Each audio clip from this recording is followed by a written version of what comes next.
Olá pessoal, boa noite. Começar aqui então a resolução dos exercícios que eu passei para vocês a semana passada. Vou compartilhar minha tela com vocês. Aqui então vamos lá, no exercício 11 e 12 que eu passei a aula passada para vocês. Exercício 11, dimensionar a coluna de água fria, a F4, do exercício anterior, ou seja, do exercício 10, sabendo que a mesma alimenta em cada pavimento um banheiro coletivo com 2 vasos sanitários ou 2 bacias sanitárias com válvula de descarga e 3 lavatórios. Como o exercício basicamente com a mesma esquemática daquele da nossa aula passada, né, vamos só analisar, preencher a tabela aqui que eu já deixei meio engatilhada para vocês, né? Vamos analisar aqui a F4. A F4, então, seria a gente fazer do ponto, iniciar aqui no ponto C, né, porque aqui já entra outra coluna, então do ponto C até todo esse barrilete aqui da AF4. Tá? E o mecanismo é bem parecido ao da aula passada, a diferença são os aparelhos sanitários que cada pavimento vai estar atendendo. Bom, então eu trago aqui a resolução para vocês, tá? Vou explicar essa resolução, tenho aqui o exercício, né? Como fizemos a aula passada, a gente inicia completando aqui a coluna número 1, né? O que a gente está dimensionando agora é a coluna de água fria 4. Então, todas as linhas da coluna 1 vai aqui o AF4. Pavimento de baixo para cima, né? A gente tá partindo aqui primeiro, segundo, terceiro, quarto, quinto, sexto até o nono pavimento. Trecho, da mesma forma como tínhamos a aula passada, né? A aula passada tínhamos o A1, agora nós vamos trabalhar com C1, tá? Não está numerado aqui, né? Os itens como estava lá na coluna de AF1, mas a gente imagina a mesma numeração. Então aqui seria o número 1, aqui estaria o 2, né? E assim por diante, exatamente igual está na nossa AF1, tá? Então, coluna 1, 2 e 3, simples, tranquilo, tá? Entramos nos pesos, né? E aí os pesos que vão alterar um pouquinho. O problema me traz que nessa F4 eu estou abastecendo em cada um dos pavimentos um banheiro coletivo. Nesse banheiro possui duas bacias sanitárias com válvula de descarga. Então eu coloquei aqui, ó, bacia sanitária com válvula, né? O peso na nossa tabelinha 1.5, a gente olhando na tabelinha lá, é de 32, né? Então são duas bacias sanitárias, 32 vezes 2, 64. Depois ele ainda me disse que abastece 3 lavatórios em cada pavimento também. Então coloquei aqui o LV de lavatório, né? O peso através da tabelinha é 0,3, né, de cada lavatório, vezes 3 é 0,9. Então o total que a gente está abastecendo aqui em cada um dos pavimentos é de 64,9. Tá? E esse é o peso total. Então, coloquei aqui na coluna, nossa coluna 4, 64,9 em todas as linhas, porque a gente tem um banheiro desse tipo em cada um dos pavimentos. Tá? Peso acumulado, né? Eu vou somando de baixo para cima o acumulado. Então, primeiro 64, 64,9 mais 64,9 vai para 129,8, mais 64,9, 194,7 e assim por diante. Né? Próximo passo, vazão, coluna 6. Vazão a gente utiliza daquela formulazinha, né, que é o 0,3 vezes raiz quadrada do somatório dos pesos, né? Então, depende da coluna 5 para completar aqui a coluna 6. Fui completando aqui para vocês, esses são os valores, ok? Diâmetro. Em relação ao diâmetro, a gente vai daí no ábaco, né? Notem que o ábaco a gente pode utilizar tanto os pesos acumulados, que a gente tem aqui para fazer a leitura, quanto a vazão, tá? O resultado é o mesmo. Aquele ábaco ele foi construído em cima dessa relação aqui entre pesos acumulados e vazão. Lembra que lá, né, na linha direita a gente tem os pesos, que a gente utilizou lá passada. Na linha direita a gente tem a vazão e mais na linha esquerda, perdão, a gente tem a vazão e mais à esquerda ainda a gente tem as cotas com o dimensionamento, tá? Como aconteceu na aula passada, a gente tem bacia sanitária nesse exercício, tá? Então a gente sabe que no mínimo a gente iria utilizar diâmetro de 50. É claro que, coincidentemente, para esse caso, e diferente da aula passada, a gente já partiu do diâmetro 50 lá do ábaco, né? Então o ábaco já nos deu esse valor de 50 como diâmetro mínimo, então fui lá no ábaco, procurei 64,9, encontrei 50, 129,8, encontrei o 50, né? Posso usar também a vazão, né? Dá na mesma no final das contas, tá? E vou encontrando os valores. Quero chamar a atenção porque aqui eu coloquei 50/65, só que no ábaco nós encontramos 50, tá? Para esse peso acumulado. E aqui também encontramos 50 para esse peso acumulado. Tá? Já vou explicar por que eu coloquei esse /65 aqui. Legal, fui lá no ábaco, visualizei esses valores, fiz a leitura no ábaco, encontrei o que está descrito aqui. Aí eu parto para a velocidade. Né? Velocidade, aquela formulazinha que vocês têm, 4.000 vezes a vazão, dividido por π vezes o diâmetro da tubulação ao quadrado. Né? Então, a vazão eu tenho na coluna 6, o diâmetro eu tenho na coluna 7, né? E eu só completo a fórmula e vou encontrando os valores. Tá? Os valores pela primeira parte aqui foram os que eu encontrei com os diâmetros da primeira parte. Tá? Por que esse diâmetro aqui eu alterei? Eu acho que esse talvez fosse o maior desafio desse problema. Primeira linha, para diâmetro 65, 2,18. Legal, está dentro da velocidade. Lembra que a velocidade numa tubulação não pode exceder os 3 metros por segundo. Então, ficando abaixo disso, tudo certo. Tá?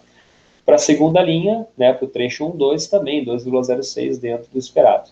Agora, para a terceira linha, para o trecho 2, 3, quando eu utilizei o diâmetro de 50, eu encontrei, na verdade, uma velocidade de 3,25. Né, o que excedia a norma.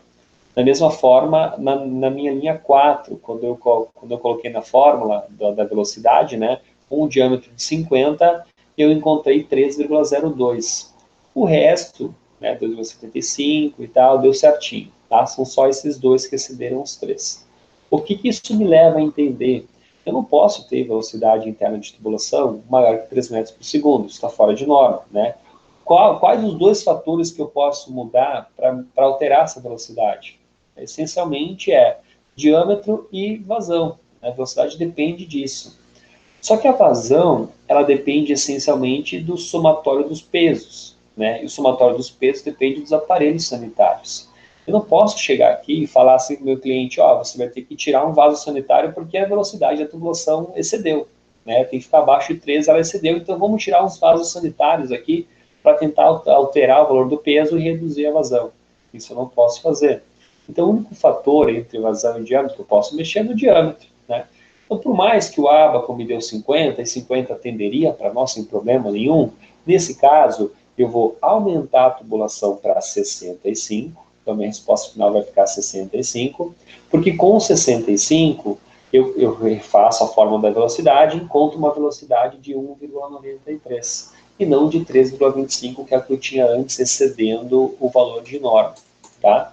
Então, essencialmente, são esses valores que eu passo a ter.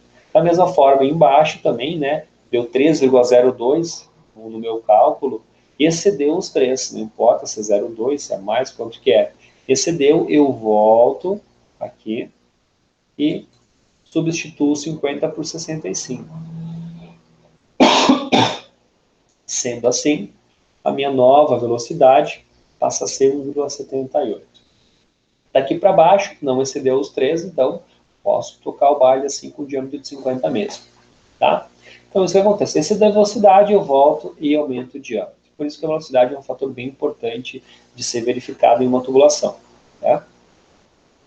Então, definido isso, seguindo o resto, eu acho que é o que vocês já fizeram na aula passada, talvez não tenha mais dúvidas, né? Comprimento real, vou lá medir o comprimento real da tubulação, tanto vertical quanto horizontal, né? Meço quanto tem trecho de tubulação para calcular a perda de cargas.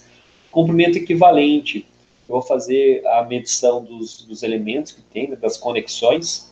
Eu encontrei aqui, lembrando, na coluna 10, que a gente tem diâmetros de 65 e de 50. Então, a gente vai fazer pesos relativos para cada diâmetro que a gente tem. Tá? Então, eu encontrei aqui T de passagem direta, né, de 50 e de 65, e o joelho de 90, também de 50 e de 65. Coloquei aqui os pesos relativos, né, e fui casando com o que a gente encontra. Vou botar a figurinha novamente. O trecho C1, esse trecho inicial, eu teria um T de passagem direta, aqui no ponto C, um joelho ou cotovelo, como queiram, de 90 graus aqui, que faz a descida da promata. Né? Então, nesse caso, a minha tubulação é de 65, eu teria um joelho ou cotovelo de 90 graus para 65, que é o 3,7, mais um T de passagem direta para 65, que seria o 2,4. somando 2,4 mais 3,7, eu encontro 6,1, tá? No seguinte, eu tenho um T de passagem direta de 65, então ficou 2,4, 2,4 aqui também. Aqui eu troco para diâmetro de 50, né? Então passa a ser 50 a minha tubulação. Eu comentei com vocês que a gente não iria considerar aqui a perda de carga referente à conexão de redução. Lembra que quando eu reduzo, por exemplo, está vindo com 65, eu estrangulo para 50, ali vai uma conexão, que a gente chama de redução. A gente aqui desconsiderou a perda de carga dessa conexão, tá? Até porque para nós, no final, a resposta final não faria tanta diferença. Bom, assim por diante, até chegar lá no final, que eu vou ter um T de passagem direta e um cotovelo ou joelho de 90 graus com diâmetro de 50 aqui, 5,7. Coluna 11 soma a coluna 9 e a coluna 10, né, encontro total. Perda de carga unitária, que seria a minha coluna 12, eu coloco naquela fórmula, né, que é 8,69, se eu não me engano, vezes 10 na 5, vezes... bom, enfim, é aquela fórmula para tubos lisos que vocês têm. Tá? Se eu não me engano, é vezes a vazão, né, elevado a 1,75, isso, né, vezes o diâmetro elevado a menos 4,75. Vou procurar agora, que até fiquei curioso de saber qual seria aquela fórmula. Tá? Mas seria a fórmula que a gente usou aula passada já para tubos lisos, não para tubos rugosos. Né? A gente está trabalhando aqui sempre pensando no PVC, tá? Que é o mais comum, mais utilizado. Então está aqui, ó, tubos lisos, 8,69 vezes 10 na 5, vezes a vazão na 1,75, vezes o diâmetro na menos 4,75. Isso aí. Eu cheguei nesses valores unitários, 3 casas decimais, arredondando corretamente, né? Depois, logicamente, se em 1 metro de tubulação eu tenho essa perda de carga, né, em 12,1, eu multiplico um pelo outro e vou encontrar a perda de carga total naquele trecho. Tá? Então, a coluna 13 é basicamente a coluna 12 vezes a coluna 11. Vou encontrar os valorzinhos lá, da coluna 13. Pressão final que eu vou ter, da mesma forma como tínhamos, né, no exercício passado. Vou lá para a nossa esquemática da figurinha, para a gente relembrar.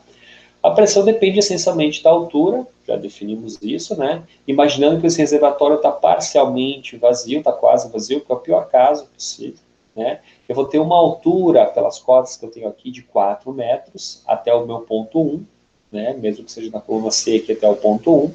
Então, nesse caso, eu teria 4 menos 0,82, que é a perda de carga que eu tenho naquele trecho, me dando uma pressão de 3,18, né?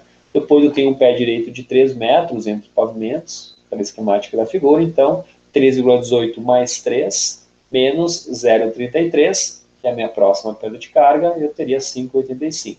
E assim por diante, né, até chegar lá na minha pressão máxima. Então, nesse caso, minha coluna AF4, né, do exercício 11, ela não excedeu os 40 metros de coluna d'água de pressão e nada ficou inferior a 1 metro de coluna d'água. Então, a pressão estaria ok. Bom, qualquer coisa, dei em pausa para verificar os resultados aqui todos dentro do exercício. Ok, gente? Vamos então ao exercício 12. Exercício 12, dimensionar um barrilete que alimenta 3 colunas de água com os seguintes pesos. Então, eu tenho um barrilete, uma caixa d'água aqui, né? Com um barrilete conectando essas 2 caixas d'água e 3 descidas, tá? Uma delas, a F1, tanto faz qual delas é, né? Tem um peso, ou seja, eu sumi todos os aparelhos sanitários que a coluna F1 alimenta e encontrei 280. A F2, 200 e a F3, 340. Tá? O que a gente faz nesse caso? Soma os 3 pesos, então tem aqui o somatório dos pesos, então 280 mais 200 mais 340 vai me gerar 820. Tá? Esse é o peso total para as 3 descidas. Né? Lembrando que eu estou dimensionando aqui o barrilete, tá? É esse elemento que sai das 2 caixas d'água. Posso determinar a vazão, né, com esse 820. Então, vazão, aquela fórmula que a gente já conhece, 0,3 vezes a raiz de 820. Né, isso vai me gerar 8,59 de vazão, litros por segundo. Vou lá no ábaco da figura 1.5, procuro esse peso relativo a 820 ou a vazão, tanto faz, né, eles são correlativos. Vou encontrar um diâmetro, vou dimensionar para esse barrilete um diâmetro de 65 milímetros. Ok? O que mais posso fazer aqui? Posso verificar a velocidade ainda. né? Velocidade depende da vazão e do diâmetro. Eu tenho esses dois parâmetros, aplico a fórmula que vocês têm na postura de vocês e vou encontrar 2,59 metros por segundo, né? Que fica inferior a 3. Quer dizer que esse barrilete, né? Claro que a gente não está verificando aqui pressão, né? Porque nem temos cotas para verificar a pressão nesse exemplo, né? Mas o diâmetro que eu colocaria nessa caixa d'água seria de 65 milímetros, né? Nesse barrilete saindo da minha caixa d'água. Depois, cada coluna, né, seria um diâmetro específico de acordo com cada um dos pesos, né? Então, vou no AF1, que eu tenho um peso de 280, vou lá no ábaco e verifico qual o diâmetro de tubulação que eu utilizaria para AF1, tá? Um exemplo. Nesse caso, a gente está querendo dimensionar o barrilete, tá bom? Assim concluímos o exercício 12. Tá? Antes de passar para a sequência, que é motobombas, como tem aqui uma esquemática de uma caixa d'água, uma esquemática bem superficial, bem lisa, tá? Eu resolvi trazer uma esquemática um pouco mais exemplificada para vocês entenderem como funciona uma caixa d'água.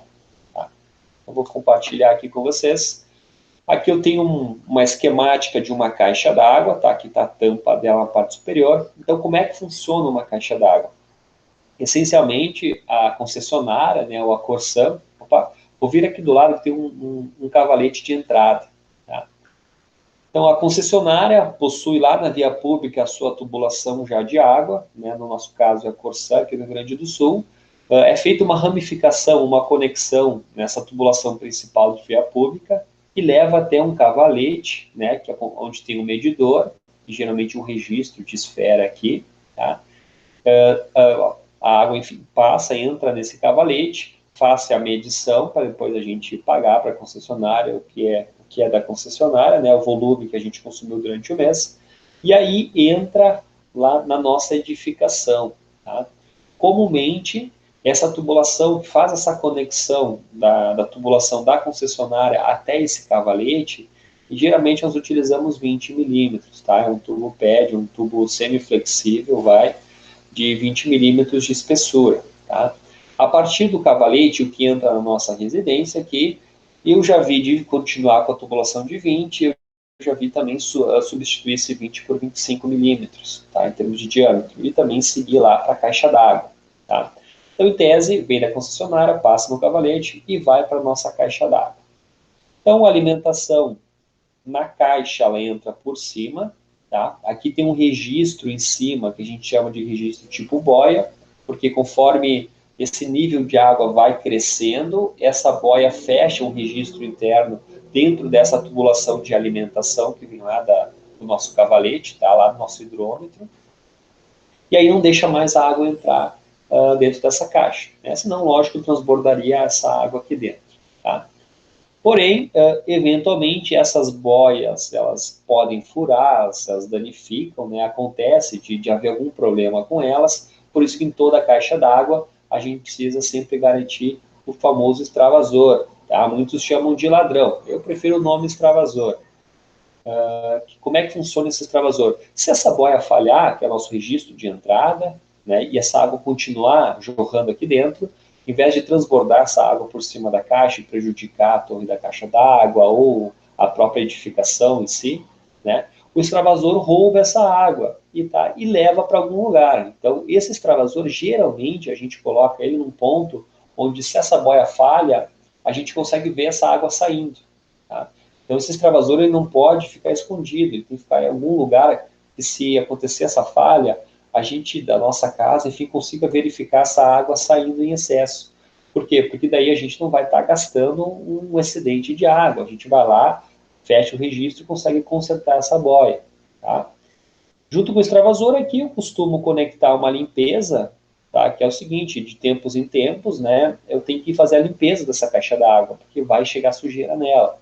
Então, se tiver um pouco de água que eu não consumi nessa caixa, né, lógico que eu fecho o registro de entrada, abro o registro aqui de limpeza de saída, né, na parte inferior da minha caixa d'água, e essa água sai, esse excesso de água sai, e eu posso entrar dentro da caixa e fazer a limpeza dela.